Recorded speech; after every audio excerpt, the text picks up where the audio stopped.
Be afraid. Be very afraid.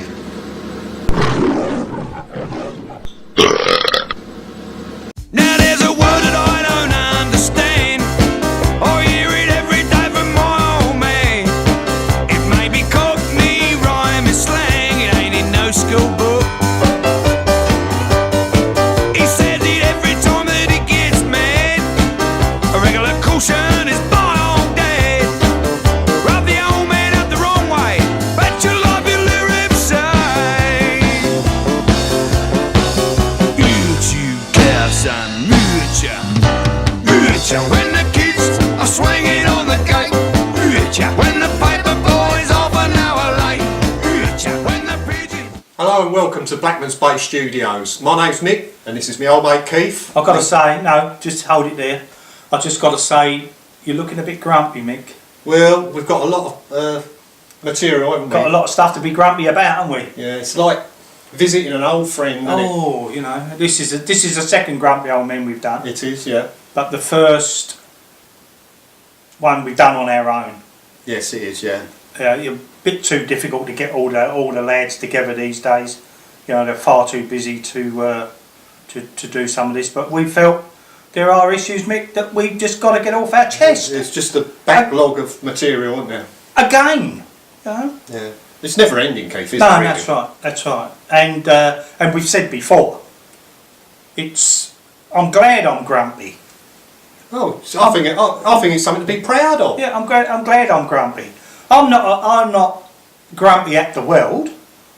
I'm just getting pissed off with bad service, bad products, bad television again. Yes. Well, bad everything. The standards are not there, are they? And it happens to everyone, Keith, doesn't it? Oh, There comes a time in your life when you think, I'm not putting up with this bollocks anymore. yeah, that's right. That's right. And you only find out that when you get older, when you've got the confidence to go into a place and have a bit of a dig, Yeah. as I did the other day in the supermarket. Lost me rag. Yes, yes. Yeah. More So- about that later, I think. Yeah, and I think that's what.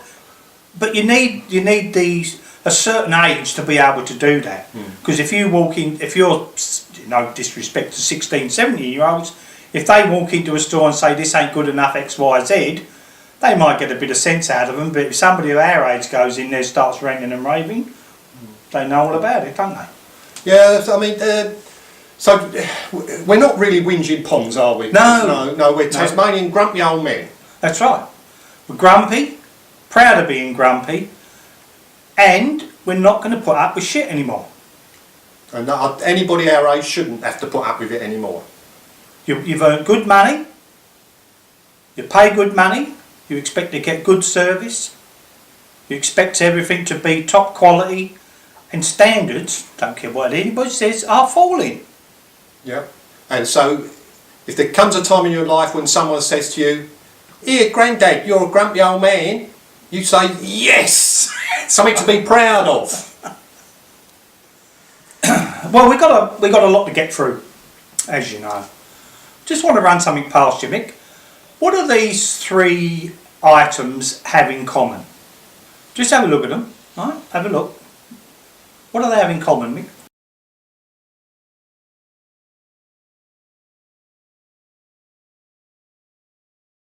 Well, they look just like ordinary products at any high street shop. Ordinary products from a global supplier, isn't it? Yeah. You've got some big names there, Keith. They are, yeah. Sony, Bosch, Scott's. Yeah. And you can't buy those in Australia.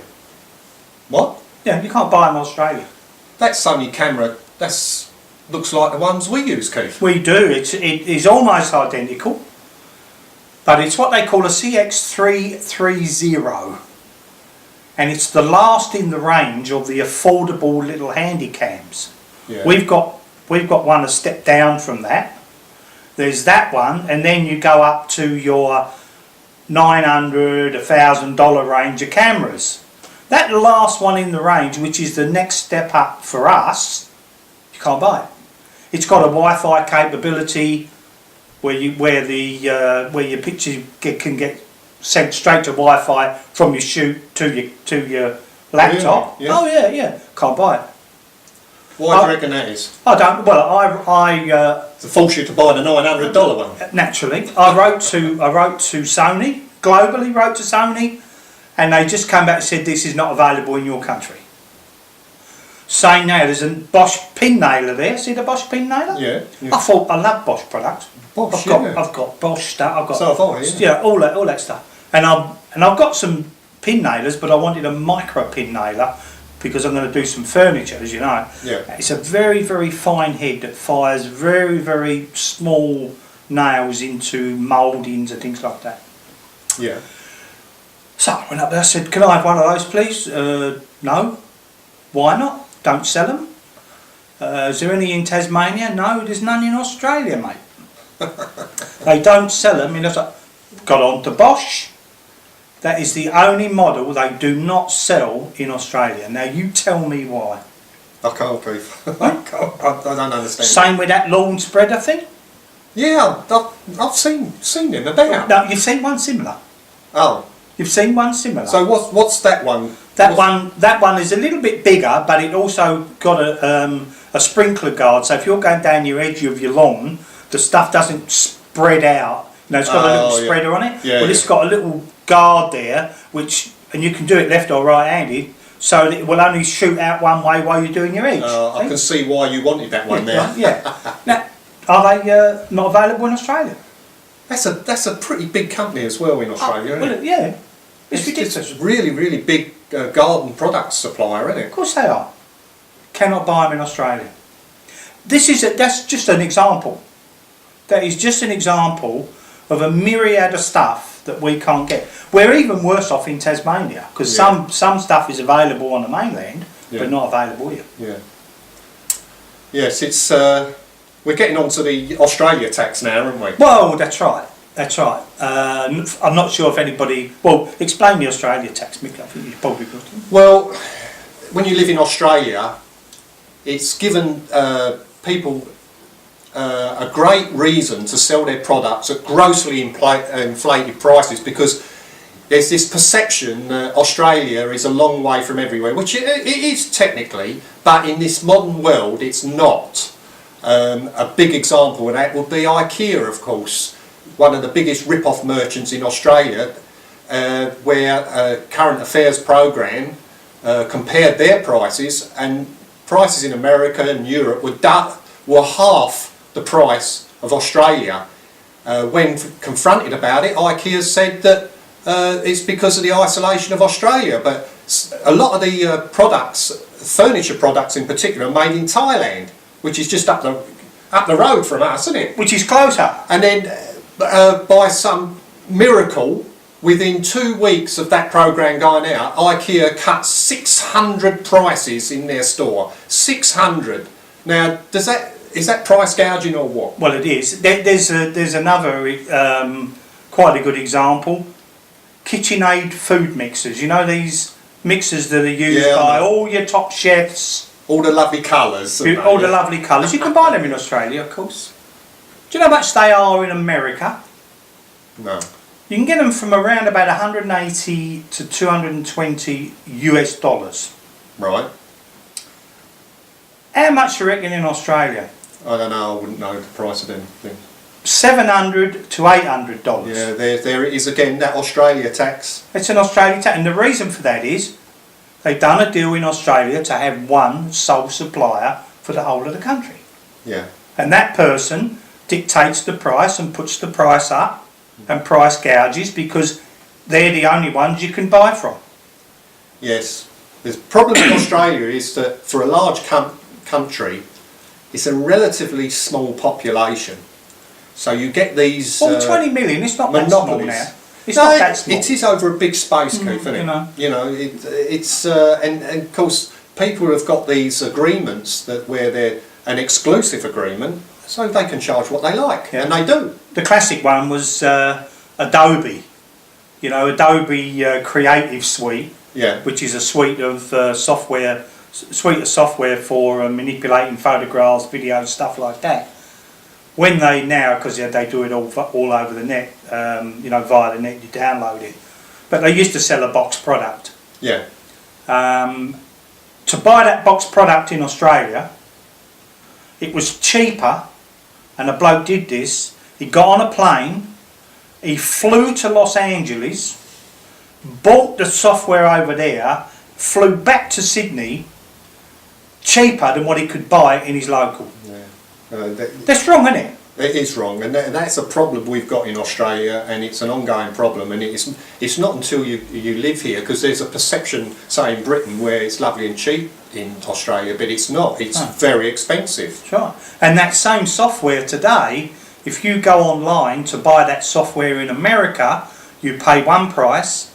This is software. It costs nothing to distribute, you know, compared with America. Yeah. To buy that same software in Australia, you're paying almost double the price. Yeah. There's a download. And that's why there's a surge of pirating, isn't there? Oh. I mean, we don't want to get into that just yet, but No. it's true to say that in Australia, pirating, we're one of the biggest pirate countries in the world, aren't they? And that is your Australia tax, isn't it? It is. That's what you can pin it on. Now we're going to talk about fresh food, or food in general. Fresh food. Fresh food. Where can you get that? Yeah, we know what's coming, that's why. Anyway, before we start, I think I should tell you, for people that don't live in Australia, there are two major supermarket chains in Australia. They control 80% of the market. One is called Coles, and the other one is called Woolworths. Not to be confused with the FW Woolworths, so beloved in Britain. My mum used to work for Woolworths, by the way, in Cottondine. Yeah. No, they realised that FW Woolworths never registered their name in Australia, so they hijacked the name. So when we refer to Coles and Woolworths, you know that it's about two major supermarket chains. There's 80% on the mainland, but in Tasmania there's really... It's 100%. It's up virtually, but they have some independent supermarkets. Yeah. But guess what? They're owned by Woolworths and Coles. Yeah, yeah. It's a big problem in Australia, although our Aldi is making inroads on the mainland, but not at all in Tasmania. So we have to put up with some of the shittiest food that you can, you know. They brand themselves as fresh food people. Yeah, that's a joke, isn't it? That's their branding for Woolworths. They call themselves the fresh food people. And the reason we're bringing this up is, and I know you do it, Mick, we're going to make it our mission in life, and we urge everybody out there, certainly in Tasmania, certainly in Australia, if you buy shit product from these people and it goes off after a day or even an afternoon that I had last week, I've got a picture here, so have a look at this photo there.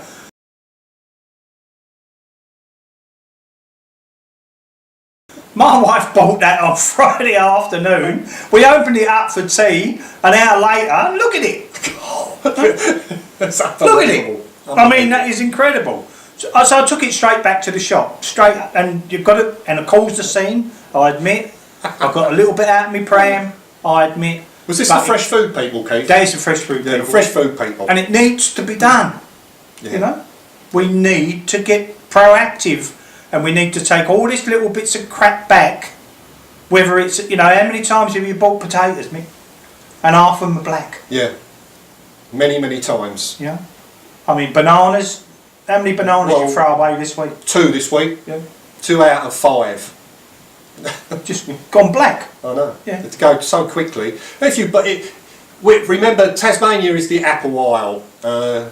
Even William Bligh planted some apple trees here back in the day, and in Australia, Tasmania is famous for its apples, but the apples we buy are at least 10 months old, aren't they? Well, you've got some over there, Mick. I've got some in the bowl there. I'll guarantee you they'll be 10 months old minimum. Yeah. Might even be a year old. Yeah. And this is the apple isle, we're supposed to be called. Yep.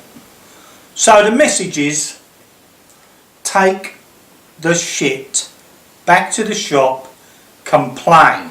Yeah. Because if you don't complain, nothing is going to change. Correct. I know what you're thinking. You're thinking, where's Keith gone? It's a good question, because when we do our presentation, we always do the conversational approach, or like now, a piece direct to camera. But there's a new trend creeping into TV presentation that's giving us the right hump, and we're going to tell you about it. So what sort of programs do you get this in? Well, you get them in those, you know, those DIY, let's do the house up restoration type shows. So right up front I want to say that we are not talking about Grand Designs. You've got Grand Designs in the UK with Kevin McLeod, and you've got Grand Designs in Australia with Peter Madison. And they are brilliantly filmed and very, very professionally presented.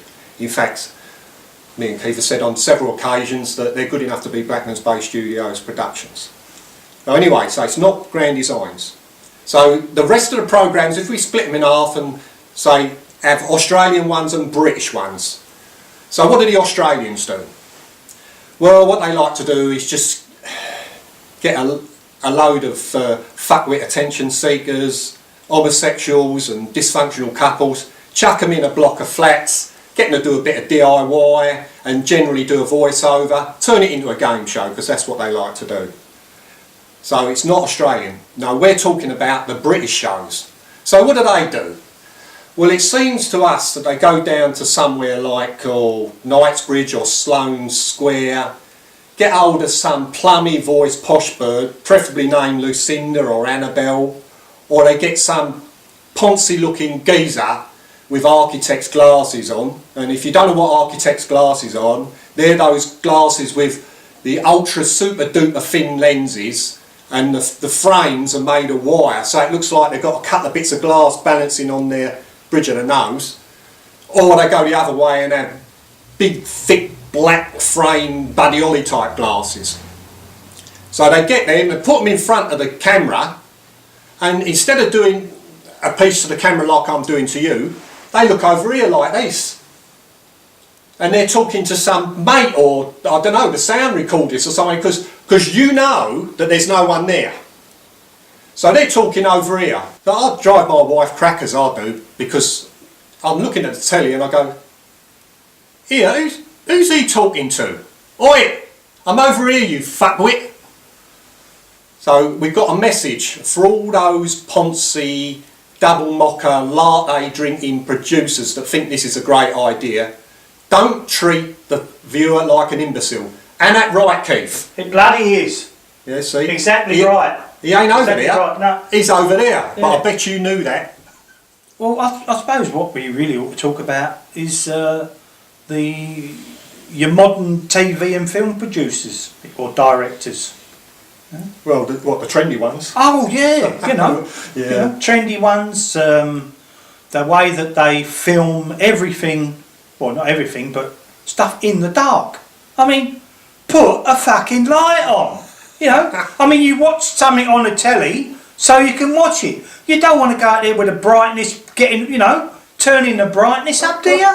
Hey? You look, seen a Game of Thrones? No, I haven't. No. I watched a trailer of it the other night. I was like, give me some. I couldn't see nothing.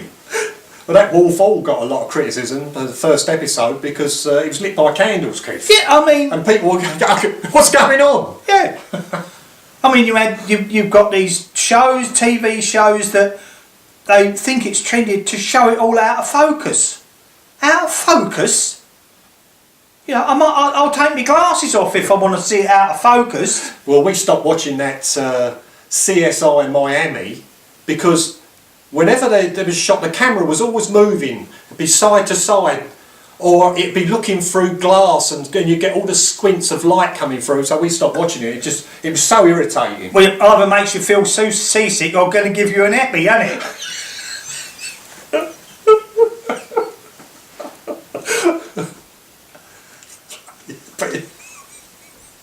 Of course, you know my nickname for you these days, Mick.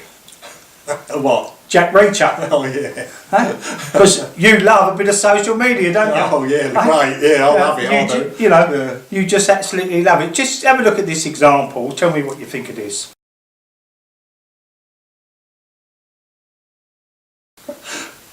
Well, that looks like the future of Australian beach life for the youngsters, doesn't it? And people might just focus on those couple of characters at the front, look at them behind. But that's the way it's going, isn't it? It is. In fact, we went on holiday to Bali a few years ago. It's really where it came home to us, was after we had a meal in the restaurant in the hotel, we went out to the bar, and I was standing at the bar to buy some drinks, and I looked round, and I noticed that we were really the only couple in the whole place that was actually having a face-to-face conversation. Everybody else was on some electronic device. It wasn't all that long ago. We was up one of the local restaurants, and a bloke sat there with his girlfriend or wife. They were sitting there having a meal, and this bloke's got an iPod with, you know, like not just the earbuds in, but he's got the big headset on. He's got this big head sitting there in a restaurant like that, and his missus is sitting there like, oh, you know. Well, we've been to a few restaurants and seen that, where people are, it might be the bloke or the woman, they're texting or something like that, and you know, I've sorted it. I know why they're doing it. They're texting their order. How long's that going to be? You know, don't send a waitress round now. Just get on there like that and just type it in straight into the chef. But I would like to tell the people at home that you've all no doubt heard of Albert Einstein. Many years ago, he was credited with this quote, and I read it to you. "I fear the day technology will surpass our human interaction.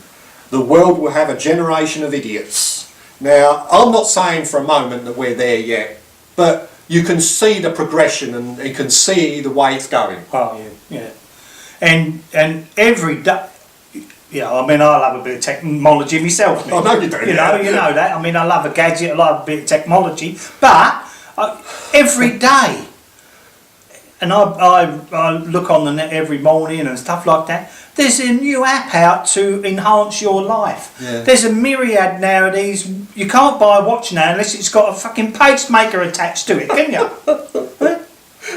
The thing is, I seem to go through life quite happily without a portable telephone. Yeah. I never had any. Well, that's why I call you Jack Reacher, because I mean Jack Reacher's off the grid, isn't he? Yeah. I'm definitely off the grid.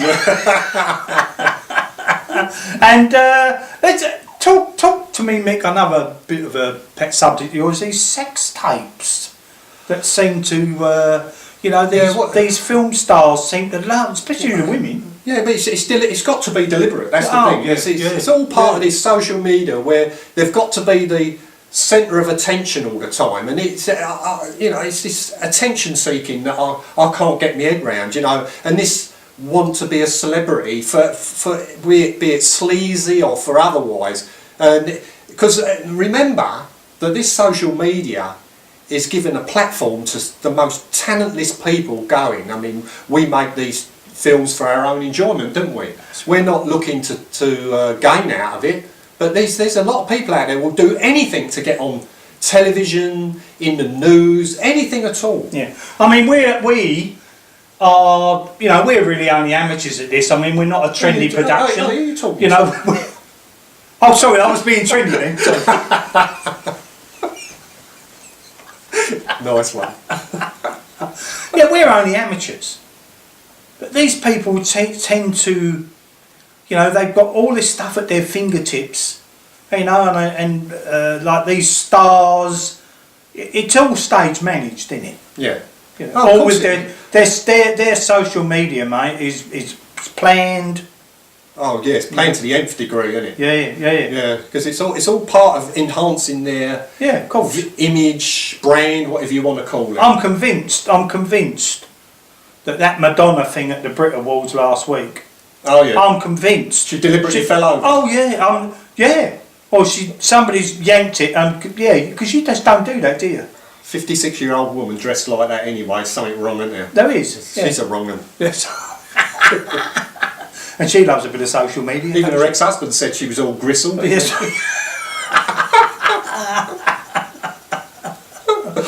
Do you reckon we'll get a cease and desist for that comment? I reckon we could. Yes.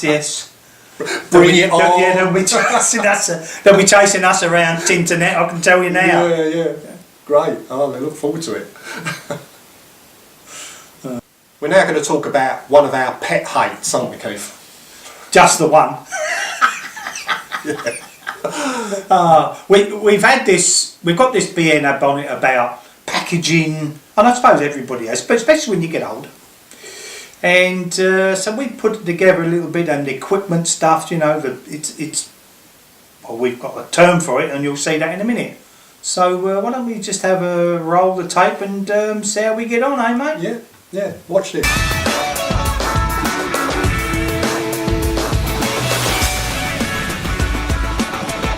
In this episode of Crap Gear, I bake a pie and wants a sweet, and Mick and Sandy wear gloves.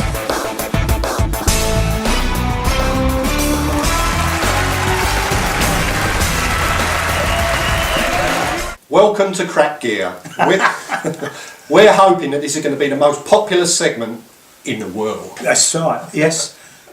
We've This is all about crap, shit and stuff we have to put up with every day, don't we? Every single day. Every single day. And everybody has to put up with it, and we've got a few little clips in as some examples. And I'm going to give you one example right up front. See this? That is your humble USB stick.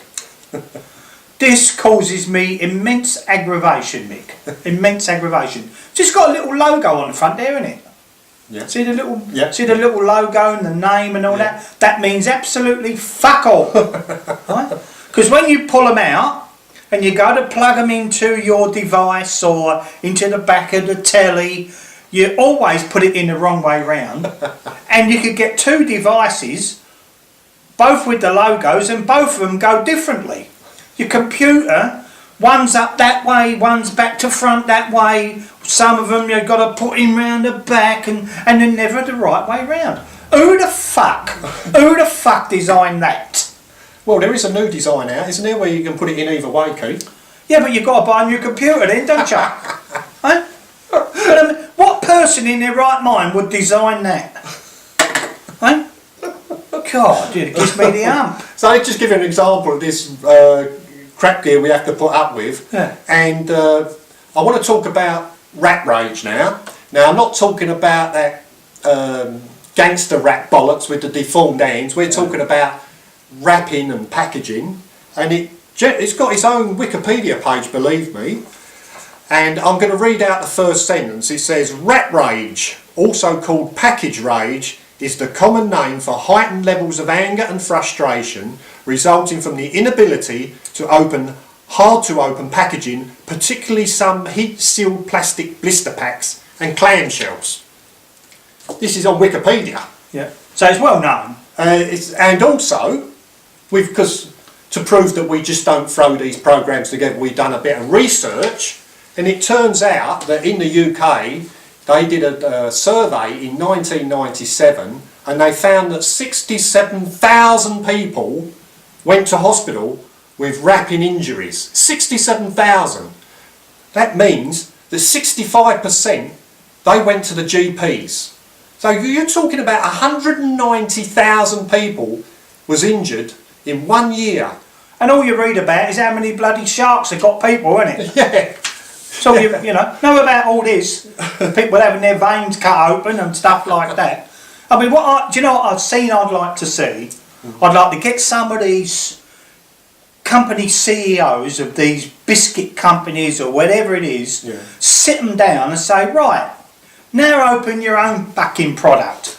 See how they get on. You know? I don't think there's any chance of that. No, especially you get a CEO around 70. You say, go on, get into them. Yeah. I think we've got an example. This is my wife my wife and me trying to open a packet of sweets, Mick. Yeah. Have a look at this.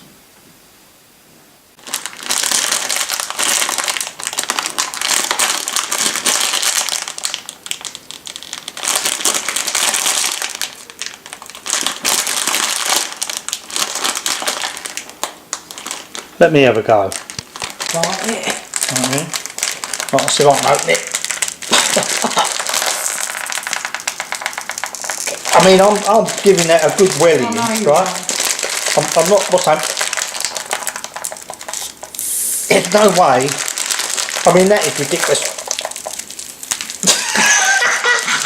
I mean, it is. It's ridiculous. Look at it. Look.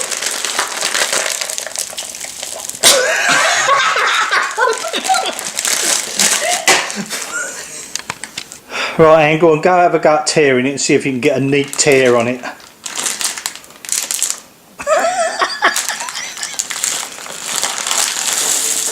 I know. Absolutely ridiculous. Trust me, I'm getting this out so I've never smoked. Yeah. So what do you think of that? I was just thinking, watching that, Keith, when you was a kid, did you have any trouble opening sweets? No? Straight into it. Sherbet dab? Straight into it. Frozen jubbly? Straight into it. Yes, it's right. Yeah. We never had that problem. No. The humble sweet. I know. And when you can open them, as we've seen, when you can open it, they spill it all out over the floor, don't they? Yeah, so how would a child open that? Oh, I just don't know, Mick. I really don't know. You know, a couple of weeks ago, I wanted to bake a pie. Yeah. So what do you need, Mick, when you want to bake a pie? Or you need some sort of mould thing. Well, you need a plate, don't you know, or a pie dish. Pie dish, you know, yeah. you need pastry, you need your meat, Yeah, a bit of vegetables, you know. This is what else you need. Look at this. And I'm going to make a pie, right? Okay. Okay, hang on. Just get the pie dishes out. Can you get a pair of scissors? Excellent. Can't find them. What do you want the scissors for? I thought you were making a pie, not dressmaking. I am bloody making a pie. Look at it. Look. I mean, it's right, isn't it, eh? You want to make a pie, you need a pair of fucking scissors. Oh, I can give up. So it seems everything you do these days, no matter what you want to do, you've got to either have a razor blade or a pair of scissors, Mick. Yeah, it's funny you should say that, Yeah. because I did a bit of research with my assistant, the lovely Sandy. Yeah. Have a look at this. Yeah. Let's roll that. Right, so we've seen Keith and Anne and their attempts to get into this household packaging. So we're going to ramp it up a bit by introducing some tools into the equation. But first, to be fair, we're going to try with our hands first. This pair of hands you see here is of my assistant, the lovely Sandy. She'll be trying it first. So now we'll unveil the household good. Packet of razors in a moulded plastic case in 2 halves. The plastic, I think, is infused with titanium. This edge round here has been fused together using the heat from a supernova, I think. So that's what we're going to attempt. Now I'm going to give this to my assistant, the lovely Sandy now. She's going to have a go to open it by hand. And to prove that all those safety courses I went on down the years haven't been wasted, I did a risk assessment, and the matrix shows that you should open it with a pair of gloves. Remember, this is supposed to be a household item. So Sam, you have a go at that. The tools we'll be using today: firstly, a pair of heavy duty scissors. Now these scissors are the sort of scissors you see in TV programmes like Silent Witness, where they're cutting the blood-soaked clothes off of dead bodies. Next we have the good old-fashioned Stanley knife. And then thirdly, we've got the Kenny Osborne toolkit. It wouldn't be a Blackmans Bay Studios production without that. Regular viewers will know what that's all about. We've got the ball peen hammer, we've got the claw hammer, and we've got the club hammer. So how are you doing, Sam? No luck. Right, okay, right. We all knew the answer to that one. So first of all, I'm going to put my safety gloves on. Remember, this is supposed to be a household product that you've got to open. I think in most households, the first person to open a household product will be the female of the household. So, in fairness, my assistant, the lovely Sandy, did that. So now I'm going to try with these heavy-duty scissors. These are pretty good, I think. See, Now we can cut through that quite easily. Now this stuff here, moulded plastic, is lethal. So we can, remember it's moulded that side, so we can't necessarily just pull the product out like that. We've got to carry on further. And personally I think I'm going to have a go with the Stanley knife. Good old fashioned tool.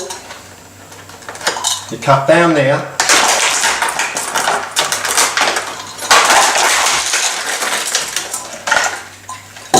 And that, ladies and gentlemen, is the way to get into a modern day household product.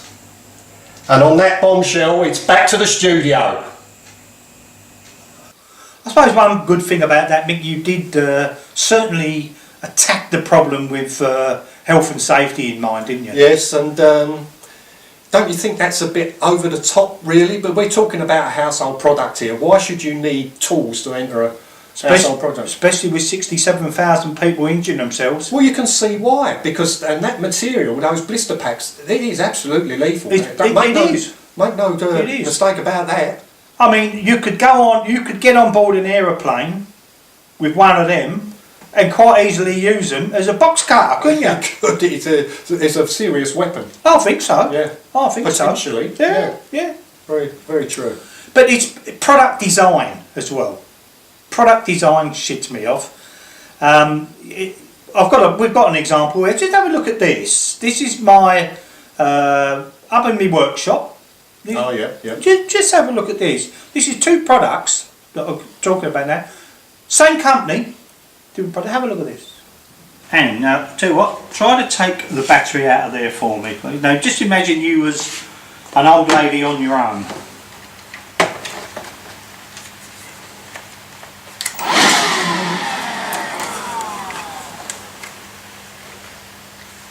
I can't get it out.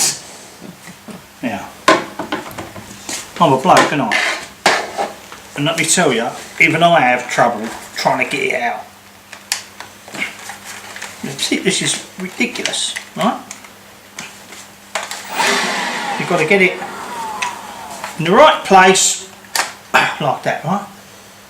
It's ridiculous. Now,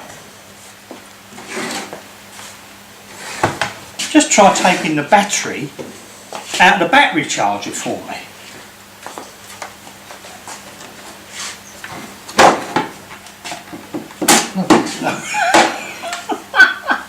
Right?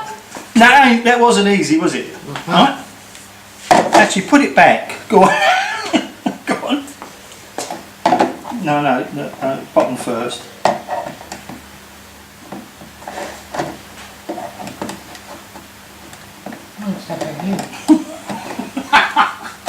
So, you know, even I have got.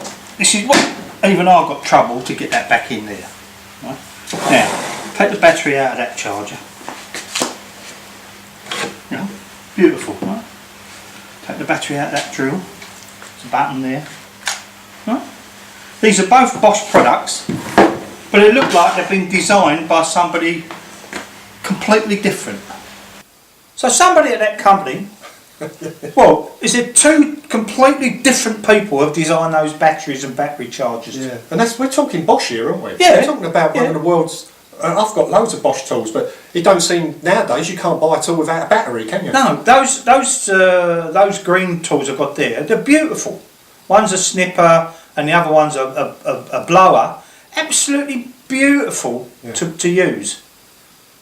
What arsehole designed a battery, putting it in and out like that? Because let's be fair, a lot of women use these tools as well. That's why Anne was part of it. Well, there's a couple of issues there. One, my wife couldn't even put the battery in there to charge, and take it out, let alone take it out. Yeah. You know, and once it's run down, she's bollocksed anyway because she can't charge it. You know. Yes. I mean, compare that with that one. That one beautiful, in and out, lovely. Yeah. Slick as. Yeah. How it should be. You know. Yeah. Oh, terrible, I think. What about child locks, Keith? You've got a bit of a system going now. Oh, yeah, I do. Yeah. I'm fed up whether you get a washing powder, dishwashing liquid, or whatever it is.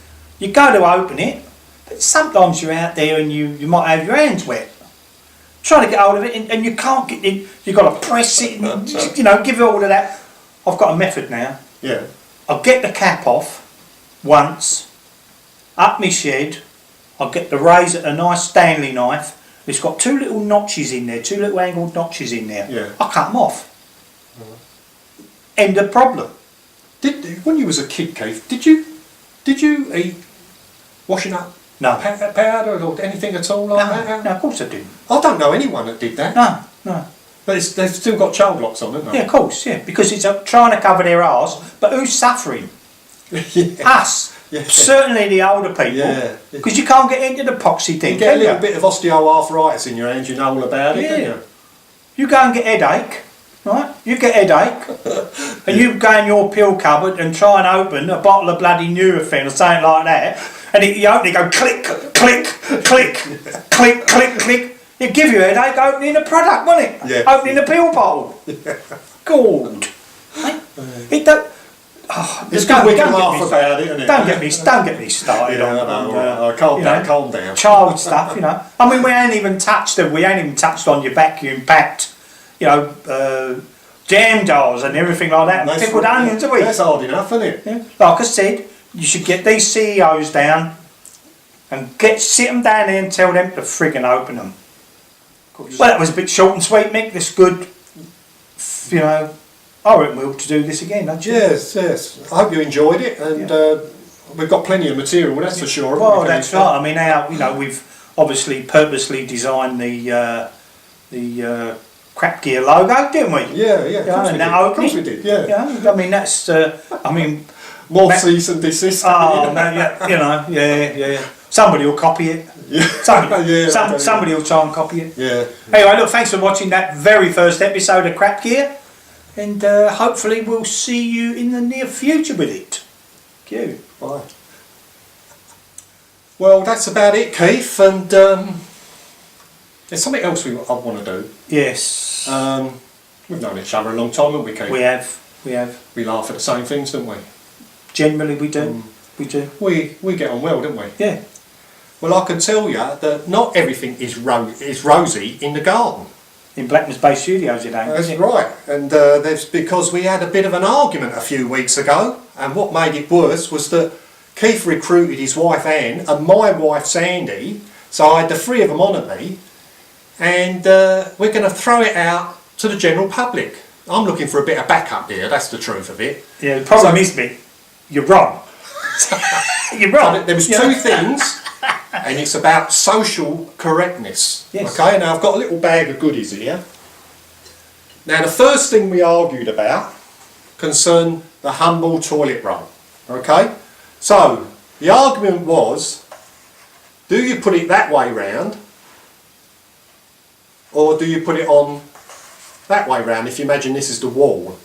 Now it just so happens that 72% of people put it that way round, and I fall into the 28% that put it that way round. It's been causing my wife a lot of angst for 40 years, but it's just something I'll do, and I don't see what the big deal is. Yeah, you're wrong. You know, and I'll tell you why you're wrong, Mick. You know, that 72%, I thought it would be higher than that, but with your toilet rolls that way round, Yeah. you know, if we put it your way round, Yeah. you can't do this, can you? Eh? Now, You know, I mean, all your hotels around the world, if they put it your way round, they'd be fucked. Now, what makes me laugh is that we are talking about a bloke who used to wipe his arse on one of these, right? Now, don't be embarrassed by it, Keith. No, if you were born in the 50s, sooner or later you use that or you use Jay's hard. That's right. So- Yeah. It's like wiping your ass with a plastic bag, wasn't it, Yeah. years ago? So there you go, that's the first one. Now the second one, go to my little bag of goodies. Oh, I know what you're going to bring out now. I know what you're going to bring out. I've got a little counter. I knew he was going to do this. I've got a little counter to this, yeah. The knife and fork. Now, when I was 10 years old, I used to stay to school dinners at Midfield Primary School. And one day, I suddenly had 4 teachers around me trying to make me put my knife in my right hand and cut with that. As the way it should be. Yeah, go on. but I was all stew with, couldn't do it properly, and that was the end of that.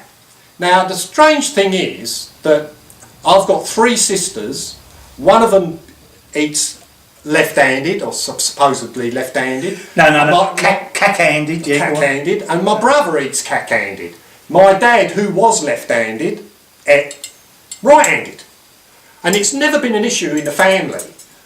It's only just, I've been had a go at by my wife about it, and the 3 of them had a right go at me about it. Now, I can understand when you go in a restaurant that all the knives and forks should be the same way round on all the tables. Not just around, no, hang on a minute, hang on. Not just your, I mean, have a look at this, right? Just have a look at that picture there. You know, you go to a Queen's banquet, mate, you wouldn't see it that way round, would you? This is Blackmans Hey, Bay. you wouldn't see it that way round. Fucking down and Abbey, that It's is. etiquette, isn't it? It's a bit of etiquette. Eh? Anyway, you see the problem. So what do you think? If you want to put a comment on Keith's Facebook page, so come on the 28%, fight my corner. Do you reckon 28% people eat left-handed then? Well, I don't know about that, but I mean, we're definitely on the toilet paper. I mean, the question is, who makes these rules up? Why is it a big deal? Because I eat left-handed and I put toilet roll on that way round. What's the big deal? That toilet roll thing made the national newspapers, or It did. international newspapers, didn't it? It did. Why? Caused aggravation all over the world, that has. I don't know why my wife keeps on at me about it. You do everything cack-handed, she says. Well, I'll tell you what, Mick, I feel a lot better now. Oh, definitely. You do, wouldn't you? It's one of the benefits of being a grumpy old man or a grumpy old woman, remember? Okay, get it off your chest. Yeah. Get it off good your for chest. Yeah, it is. Yeah. When I go and complain in the shop, I come out, I go, yes, you know, another battle won. You Yeah. know. Mind you go back the following week and the shit's still there. Yeah, I know, but you've done your bit, Keith, haven't you? You fought your corner. Yes. And what we said earlier in this video is, and we urge everybody to do it, take the shit back. Yes. Yeah. Yeah. Take the shit back. I think that's about it now, Keith. Yes. I hope you've enjoyed the show. Yeah. And no doubt we will be back with another Tasmanian Grumpy Old Men. Yep. Look for us on Facebook, or me. You won't find Mick on Facebook. No. He's going to be the last man standing in the world. I want to be the last person in Tasmania to not be on Facebook. That's my ambition. I'm not so sure, but I reckon I could persuade him. All right. Good. Thanks for watching. Yeah, thanks for watching, and See we you hope soon. to see you very, very soon. Yeah. Thank you. When the kids are swinging on the gate, when the paper boy's half an hour late, when the pigeons are pecking at his seeds, when the barber starts digging up his beans, you care, son, you bar still preaching, that's the old man's game. Now the old man was a desert rat, cocky shorts and a cocky hat. How me mother could have fancied that, I just don't know. But when the enemy came in sight, they gave up without a fight. 'Cause they rubbed him up the wrong way, this is what they heard him say. You cow son, when me rock and roll records wake him up. When the Poles knock England out the cup. When the kids are banging on his door. When the bomber won't serve him anymore. You cow son. You bar still preaching, he's always been the same. This has been a Blackmans Bay studio production.